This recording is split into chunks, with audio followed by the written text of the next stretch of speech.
ਪਾਕਿਸਤਾਨ ਤੇ ਅਮਰੀਕਾ ਦੇ ਆਪਸੀ ਤਾਲੁਕਾਂ ਵਾਸਤੇ ਨੇ ਜਿਹੜੇ ਉਹਨਾਂ ਦੇ ਮਾਮਲੇ 'ਚ ਇਸ ਵੇਲੇ ਪਾਕਿਸਤਾਨ ਦੀ ਗੁੱਡੀ ਚੜ੍ਹੀ ਹੋਈ ਹੈ। ਇਹ ਗੁੱਡੀ ਹੈ ਜਿਹੜੀ ਉਦੋਂ ਹੋਰ ਬੁੱਲੇ ਦੀਆਂ ਹਵਾਵਾਂ 'ਚ ਜਾਂਦੀ ਹੈ ਜਦੋਂ ਅਮਰੀਕੀ ਪ੍ਰੈਜ਼ੀਡੈਂਟ ਡੋਨਲਡ ਟਰੰਪ ਹੋਣੇ ਪਾਕਿਸਤਾਨ ਦੇ ਹੱਕ ਦੇ ਵਿੱਚ ਕੋਈ ਬਿਆਨ ਦਿੰਦੇ ਨੇ।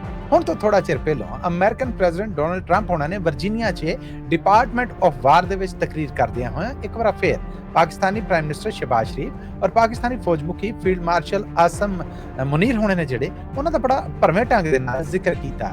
ਉਹਨਾਂ ਨੇ ਆਖਿਆ ਕਿ ਮੇਰੇ ਪਾਕਿਸਤਾਨ ਔਰ ਭਾਰਤ ਦੀ ਜੰਗ ਰਕਵਾਉਣ ਦੇ ਕੰਮ ਨੂੰ ਆਸਮ ਮੁਨੀਰ ਹੋਣੇ ਔਰ ਪਾਕਿਸਤਾਨੀ ਪ੍ਰਾਈਮ ਮਿਨਿਸਟਰ ਨੇ ਬਹੁਤ ਸਲਾਹਣਾ ਕੀਤੀ ਹੈ। ਇਹ ਦੋਵੇਂ ਵੱਡੀਆਂ ਸ਼ਖਸੀਅਤਾਂ ਨੇ ਔਰ ਇਹਨਾਂ ਨੇ ਮੈਨੂੰ ਐਪਰੀਸ਼ੀਏਟ ਕੀਤਾ ਹੈ।